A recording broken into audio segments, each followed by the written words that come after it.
안녕하세요. 오늘의 데일리 뉴스레터에 오신 것을 환영합니다. 1.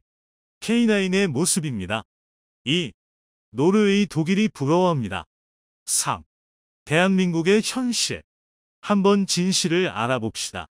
어둠 속에 보이는 익숙한 실루엣. 한 군인이 발사 명령을 내리자 병사가 발사를 복창하고 주포가 불을 뿜습니다.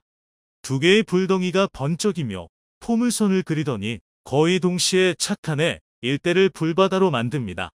노르웨이에 수출된 K9 자주포의 영상인데요. 눈에 띄는 수출 실적으로 성능에 많은 기대를 받고 있는 K9의 실사격 장면이 담긴 영상에 많은 이목이 쏠렸습니다. 이 영상은 전 세계로 퍼져서 수많은 사람들이 보고 충격을 받았다고 하는데요. 그 내용이 무엇이었는지 함께 알아보겠습니다. 해당 영상의 정체는 노르웨이에서 지난 1일 개봉된 영화의 일부분이었습니다. 넷플릭스를 통해 공개된 영화 트롯, 국내명 트롯의 습격은 공개 직후 세계 각국의 순위에서 1위를 거머쥐고 개봉 일주일이 지나도록 여전히 순위권을 지키고 있는데요. 북유럽 신화 속 괴물인 트롤이 나오는 괴수물 영화로 톰 레이더, 더 웨이브 등을 연출한 루아르 우테우 감독의 작품입니다. 2010년 노르웨이에서 제작되어 상당히 높은 평가를 받았던 호러영화 트롤 헌터의 정신적 후속작으로 여겨지죠. 이번 영화도 완성도 높은 CG로 수작이라는 평가를 받고 있으며 속편도 예정되어 있다고 하는데요. K9은 영화 중반에서 마을로 향하는 트롤을 노르웨이군이 저지하러 나서는 장면에서 등장합니다. 자주포의 정석적인 활용법대로 K9은 목표물인 트롤에게서 멀리 떨어진 곳에 방열하고 고각 토트 사격을 선보였습니다. 영화인 만큼 시각적 과장은 약간 있었지만 발사 명령을 하달받아 토트 사격을 하고 탄착지 근처의 아군은 견제 사격을 하며 후퇴한 후 동시 탄착한 포탄이 목표를 초토화하는 일련의 장면이 매우 사실적으로 묘사되었죠. 비록 장르가 장르인 만큼 K9의 사격으로 영화를 끝내버릴 수는 없으니 트롤을 저지할 수는 없었지만 이 장면의 의의는 있었습니다. 괴수의 출현과 난동이 스토리에 큰 맥이 되는 괴수물 영화에서는 일반적으로 동원할 수 있는 최후의 수단까지 전부 괴수에 통하지 않아야만 그게 제대로 진행됩니다. 할 수 있는 일은 다 해봤는데도 실패해야만 뜻밖의 방법을 통한 반전으로 극을 절정으로 이끌어갈 수 있기 때문이죠. 그리고 트롤의 습격이 촬영된 노르웨이의 경우 K9이 바로 그 동원할 수 있는 최후의 수단의 하나였던 것입니다. 실제로 K9 다음에는 노르웨이군 최강의 병기 F-35A가 등장했고 심지어는 K9과 달리 아무것도 하지 못하고 퇴장했죠. 이를 통해 알 수 있는 점은 노르웨이에서는 K9이 F-35A와 함께 노르웨이군을 대표해서 등장하더라도 위화감이 없는 존재라는 것입니다. 노르웨이가 한국과의 거래에 상당히 만족하고 있다는 의미도 됩니다. 노르웨이는 지난 2016년 자주포 도입 사업을 벌이며 미국의 해밀 공구지 팔라딘, 프랑스의 세자르, 독일의 PZH-2000을 한국의 K9과 함께 후보로 선정했습니다. 이들 모두가 사실 꽤 출중한 성능을 갖춘 자주포지만 K9에 비할 바는 되지 못했는데요. 전 국토가 한랭지라는 노르웨이 특유의 환경에서 제대로 그 성능을 보여준 것은 K9 뿐이었기 때문입니다. 당초 내수용으로 만들어진 K9은 여름과 겨울의 기후 차이가 극명하게 갈리는 한반도에서도 멀쩡하게 작동해야만 했기에 다른 자주포와는 달리 노르웨이의 극한의 추위에서도 여유롭게 견딜 수가 있었습니다. 덕분에 K9은 쟁쟁한 경쟁자들을 모두 제치고 노르웨이에 수출되어 바이다라는 이명을 달게 되었죠. 실제로 K9을 운용하는 노르웨이 육군은 그 성능에 만족해서 오로라가 펼쳐진 하늘 밑에서 화력 훈련을 진행하는 K9의 사진을 공개하기도 했는데요. 아름답고 신비로운 그 광경만큼이나 많은 사람들을 놀라게 한 것이 오로라 밑에서 멀쩡히 작동하는 K9의 모습이었죠. 오로라는 보기에는 아름답지만 사실 태양풍과 지구 자기장의 충돌이 만들어내는 장면이라서 전자장비에게는 치명적인 현상이기 때문입니다. 오로라가 발생하면 대기권에 강력한 전류가 발생하고 이에 따라 지상의 전기시설이나 금속에도 유도 전류가 발생하게 되어 별다른 대비가 없는 시설은 정전되기도 하는데요. 실제로 캐나다의 퀘벡과 미국의 뉴저지에서는 오로라 발전소가 장애를 일으켜 대정전이 일어난 적이 있었죠. 그런데 K9은 오로라 밑에서 아무런 장애 없이 멀쩡히 작전을 수행할 수 있었던 겁니다. 군용 장비는 내방사선 내자기장 스펙을 어느 정도 갖추기는 하지만 무전기도 쓰기 어려운 수준으로 오로라와 가까운 곳에서도 멀쩡히 작동하는 것은 노르웨이군한테는 아주 만족스러운 성능이었죠. 그래서 노르웨이는 2019년 1차 도입 후에 올해 K9을 추가 도입했고 덤으로 K10 탄약 보급 장갑 찾기에 더 사갔죠. 거기다가 영화에까지 흔쾌히 출연시켜준 것입니다.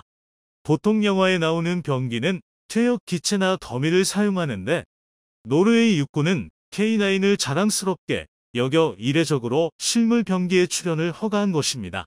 덕분에 넷플릭스 촬영팀은 노르웨이 동부 사격 훈련장에서 육군 신속대응군 포병대와 함께 영화 촬영을 진행할 수 있었죠. 트롤의 습격에 흥행하고 출연한 K90을 덩달아 화제가 되자 다른 나라에서도 관련 반응이 나오기 시작했는데요. 그 중에서도 괴수물 영화의 본고장이라고 할 수 있는 일본에서 많은 반응이 나왔습니다. 특활 드라마에서 유래된 괴수물이라는 장르가 일본을 넘어 널리 퍼져나간 것을 일본은 꽤나 자랑스러워하기 때문이죠. 트롤의 습격은 고질라로 대표되는 매우 전형적인 괴수물의 스토리를 따라가고 있었기 때문에 일본에서의 반응이 특히 뜨거웠는데요. 고질라와 너무 똑같은 전개 방식이라고 혹평하는 목소리도 있었지만 많은 네티즌들은 노르웨이의 고질라라며 재밌게 봤다는 반응이 많았습니다. 그런데 일부 네티즌들은 중반에 나온 자주포가 한국의 K9임을 알아보고 이에 대한 반응을 남기기도 했습니다. 대부분은 잘 나가는 한국 방산을 질투하는 내용이었는데요. 몇 가지 반응을 모아봤습니다. M109A3를 K9으로 대체하는 의미가 있었을까? M109를 근대화 개수하는 쪽이 비용도 성능도 나았을 텐데 K9은 자동장전 기능이 있어 토트 사격이 가능하고 전용 탄약 운반 차량으로 자동 급탄도 가능해. M109A3의 노후화도 있었을 거고 A7으로 개수하는 정도 비용이면 결국 신품을 살 수도 있는 가격이 되어버리는 데다가 수동 장전이니까 K9은 매력이 있었을 거야. 진짜 대단하다. 한국. 확실하게 수출 실적을 쌓고 있으며 AS도 좋고 세계로부터의 평가도 좋다. 특히 K9은 21세기 들어 세계 자주포 베스트셀러에 오르면서 큰 성공을 거뒀다. 독일의 시장이었던 유럽에도 팔아대는 건 정말로 대단한 일이라고 생각해. 반면 일본은 아베 정권의 방위장비 이전 상원칙 결정 후에도 별다른 선거 없이 P1, C2, US2 잠수함 모두 수출 실패했어. 이런 현실을 아는지 모르는지 필사적으로 한국에 흠집을 내는 꼴은 진짜 안타까워.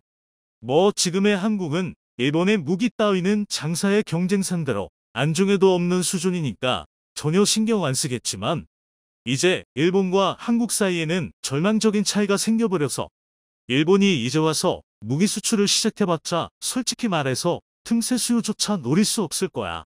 뭐 일본이 기술 입국을 자칭하며 자만하는 동안 꾸준히 국제적 신용을 쌓아온 한국의 모습을 알고 있다면 예측할 수 있는 결과겠지만 이거 수출하면 알수록 선진국에선 장사의 경쟁자로 인식돼서 기술을 안 팔아주는 거 아닌가? 첨단 기술 개발력이 낮은 한국은 눈앞의 이익을 위해 장래성을 내버리는 느낌이야. 일본의 방위장비 수출이 잘 안 되는 건 수출 실적이 없고 장비의 요구 성능도 다르기 때문에 어쩔 수 없다. 조금씩 실적을 쌓아 올릴 수밖에 없어. 한국의 방위산업에 대해서는 뭔가 적당한 명목으로 규제나 금융제재 등의 방해를 해야만 해. 가상의 적국인 한국이 군사력이나 국제 영향력을 향상시키는 것은 저지해야만 한다. 분하다. 일본의 기술은 세계 제1인데 왜 항상 무시를 당하는 걸까? 잠수함도 초계기도 수송기도 세계 제1의 물건인데 왜 일본 것은 아무도 사주지 않고 한국 것은 고평가되고 잘 팔리는 건가?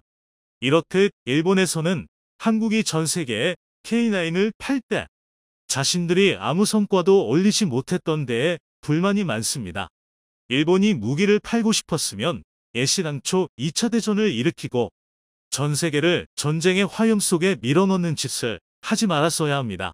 일본은 과거의 잘못을 생각한다면 지금의 취급에 감사해도 모자랄 판국에 주제넘게도 무기를 팔고 싶어 하는 것입니다. 일본이 질투를 하든 말든 한국은 계속해서 방위산업을 성장시키고 있는데요. K9을 만족스럽게 쓰고 있는 노르웨이가 퇴전부터 K2 흑표에도 큰 관심을 보이고 있죠. 2조 6천억 원 규모의 노르웨이 전차 사업은 연중 결정이 날 것으로 보이는데요. K9으로 한국 무기에 깊은 인상을 받은 노르웨이는 이 사업에 뛰어든 K 역시 눈여겨보고 있고 한국 역시 노르웨이에 맞춘 성능 개량을 적극 반영하고 있습니다.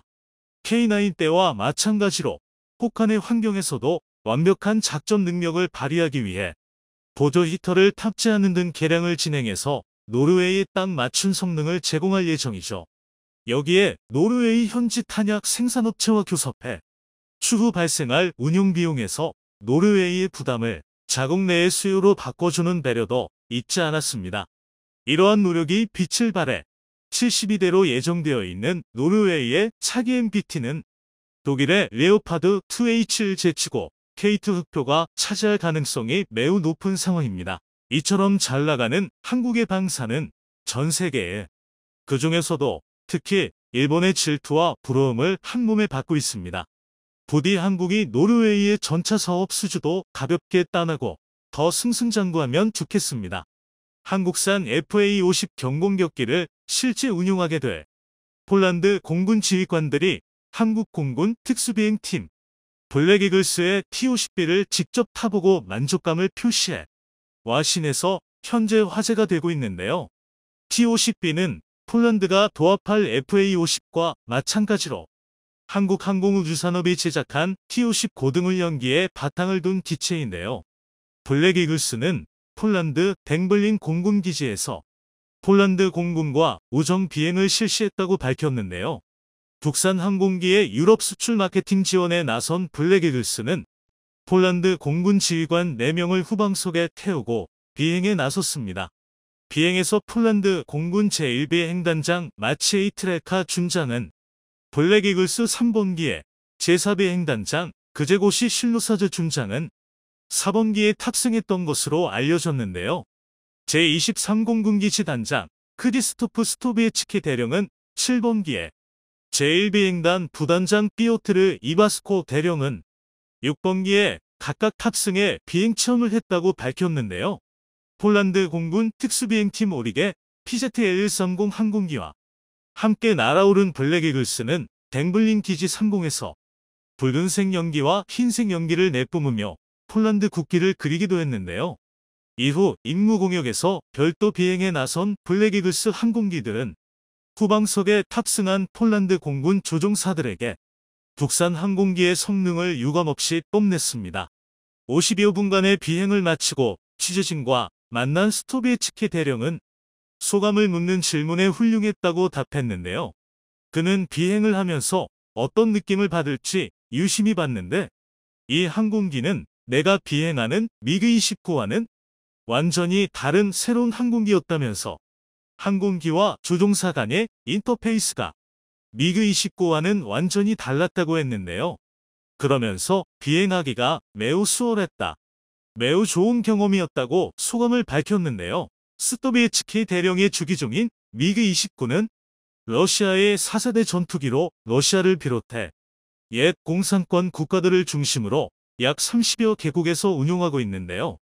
한국산 T-50은 상대적으로 최신 항공기이기 때문에 비행 편의성이나 계기판과 조종관 등에서 차이가 있다는 게 그의 설명이었습니다. 뒤이어 항공기에서 내린 트렐카 준장 역시 판타스틱하다. 후배들에게 추천할 만한 항공기라고 생각한다고 말했는데요. 트렐카 준장이 지휘하는 제1비행단에는 국산 FA-50 항공기가 배치될 예정인데요. 한국항공우주산업은 총 계약 대수 48대 중 내년 하반기부터 12대를 우선 폴란드에 납품한다는 계획입니다. 트랄카 준장은 미그-29 전투기뿐만 아니라 냉전시대 전폭기 임무를 수행했던 수-22 조종 경험도 갖고 있는데요. 그는 T-50은 내가 조종했던 항공기들과 전혀 달랐다면서 컴퓨터 기반 시스템과 플라이-바이-와이어가 인상적이었다고 전했는데요. 플라이-바이-와이어는 기계적 제어가 아닌 전기 신호에 의한 제어를 의미하는데요. 옛 항공기들은 기계 구조와 유압에 의존했지만 최신 항공기들은 조종 신호를 컴퓨터가 해석해 정기적인 신호를 유압 시스템에 제공하는 방식으로 개발되는데요. 이를 통해 조종사 판단 이전에 컴퓨터가 계산해 비행의 정확성을 보장하기 때문에 조종사 임무를 그만큼 줄여주게 됩니다.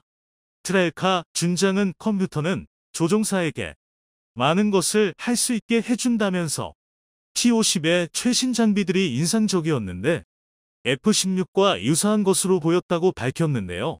한편 T-50은 카이가 미국 록시드 마틴과 F-16을 기반으로 공동 설계한 항공기인데요. 카이는 지난 6월 록시드 마틴과 전략 협약을 맺고 공동 글로벌 마케팅을 진행하고 있는 상황인데요. 폴란드에 뒤이어 말레이시아 정보대표단이 최근 방한에 한국산 경공격기 FA-50 도입을 위한 실사를 진행한 것으로 확인됐는데요. 폴란드에 이어 한국산 방산무기의 말레이시아 수출이 가시화한 것으로 보인다는 전문가들의 견해가 이어졌습니다.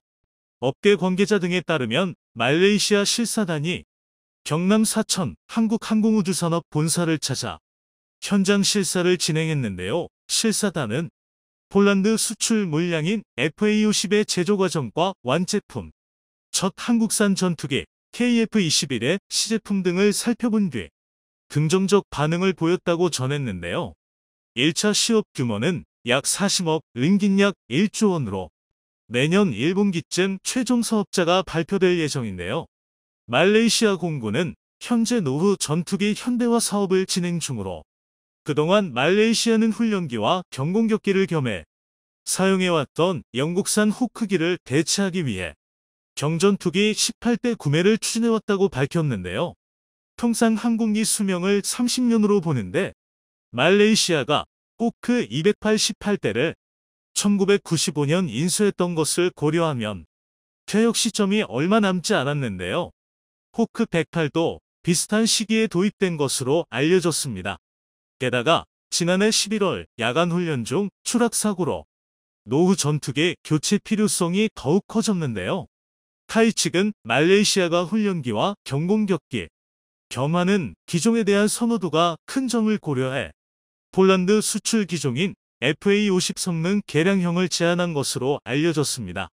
업계에선 후보 기종으로 FA-50과 테자스 인도산 전투기, 허젯 튀르키예, M346, 이탈리아 알레니아 등이 경업 중인 가운데 한국산 FA-500 유일하게 우위를 점하고 있는 것으로 보고 있는데요.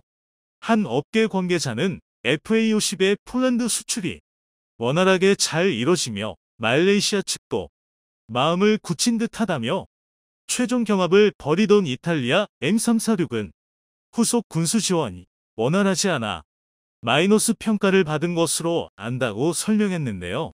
산업연구원 보고서에 따르면 말레이시아 정부는 군 현대화 계획을 추진 중이며 향후 무기 수입 규모가 지속해서 확대될 전망으로 현재 남중국해를 둘러싸고 중국과 분쟁, 인도네시아, 싱가포르 등 인근 국가와의 해상 영유권 분쟁 등이 이어지고 있기 때문으로 한국은 1993년과 2010년 각각 K200 장갑차 111대 1억 4,652만 달러 규모와 훈련함 2척 4억 달러 규모를 말레이시아에 수출한 바 있었는데요. 말레이시아가 도입 기종을 확정 지으면 시업금 납부 방법에 대한 세부 협상이 이어질 전망으로 군사 전문가들은 한국산 전투기는 제품의 가성비가 좋고 폴란드 수출 등으로 우수성과 후속 군수 지원이 우수한 것도 시장에서 검증된 것이 FA-50의 강점이라며 말레이시아 고위 인사가 수출 계약을 앞두고 마지막 확인 차원에서 실사를 진행한 것으로 안다고 밝혔습니다. 한국항공우주산업은 폴란드, 말레이시아와 국산 경공격기 FA-50 수출 계약을 체결할 예정인 가운데 콜롬비아와도 협상을 벌이고 있는 것으로 알려졌는데요. 현재 콜롬비아는 FA-50 20대를 원하고 있다며 FA-50 대당 가격은 4천만 달러, 약 520억 원 수준으로 20대 계약이 확정되면 수출 규모는 1조 400억 원 수준이라고 밝혔는데요. 콜롬비아 공군은 A-37 경공격기 17기와 T-37 훈련기 30여 기를 운용하고 있는 것으로 알려졌지만 노후화로 인해 현재 퇴역 절차를 밟고 있다고 밝혔는데요. 당초 콜롬비아가 대체 기종으로 고려한 것은 F-16 전투기였지만 감염증으로 인한 경제 타격 등 여파로 예산이 부족해지자 성능과 가성비가 뛰어난 한국산 FA-50으로 눈을 돌린 것으로 전해졌는데요. 이와 함께 콜롬비아 공군이 장학생을 선발해 한국에 보내 교육을 받는 것과 티토 사울피니아 전 주한 콜롬비아 대사가 2016년 3월 공군 제1전투비행단에서 국산 초음속 훈련기인 T-50에 탑승해 직접 비행 체험을 한 것도 영향을 준 것으로 알려졌는데요. 콜롬비아 피니아 대사는 20여 년 동안 약 8,000시간 비행한 경력이 있는 베테랑 전투기 조종사로 콜롬비아 공군사관학교 출신인 그는 주한 콜롬비아 대사로 부임하기 전까지 공군사령관이었는데요. 한국산 전투기를 탑승해보고 파워풀한 성능에 현재 아시아 시장에는 앞으로 180대 이상 수출한다는 목표를 잡고 있다고 밝혔는데요. 아시아에서는 이미 인도네시아와 태국, 필리핀 등이 FA-50을 운용하고 있어 수출 목표를 달성하면 아시아 시장 지배력이 더욱 공고해질 전망으로 여기에 콜롬비아와 FA-50 수출 계약이 성사되면 카이는 유럽과 아시아에 이어 남미까지 수출 전선을 확장하게 됩니다. 현재 한국은 전 세계 무기 수출국 8위에 올랐는데요. 수출입은행이 지난달 발간한 방위산업의 특성 및 수출 전략 보고서에 따르면 최근 5년간 한국 무기 수출은 그전 5년 대비 176.8% 증가한 것으로 나타났는데요. 그 결과 전 세계 무출에서 엄청난 성장을 보이고 있는데요. 보고서 통계를 보면 이번 연도 기준 한국 방산업체 매출은 전년 대비 6.2% 증가한 15조 원, 영업이익은 16.4% 늘어난 5,675억 원을 기록했습니다. 방산 매출은 항공유도 31.9%, 탄약 16.5%, 화력 13.7%, 함정 13.3% 순으로 많았는데요. 4개 분야는 전체 매출에서 75.4%를 차지했습니다.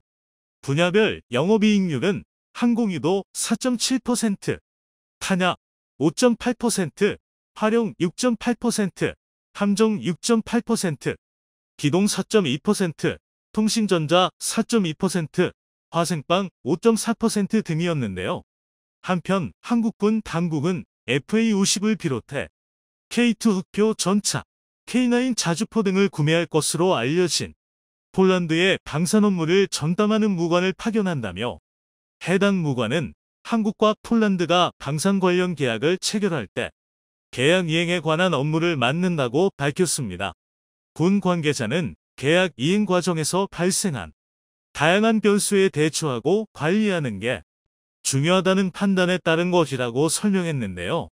이러한 한국의 무기 수입을 한국가들 입장에서는 확실한 한국의 AS 시스템에도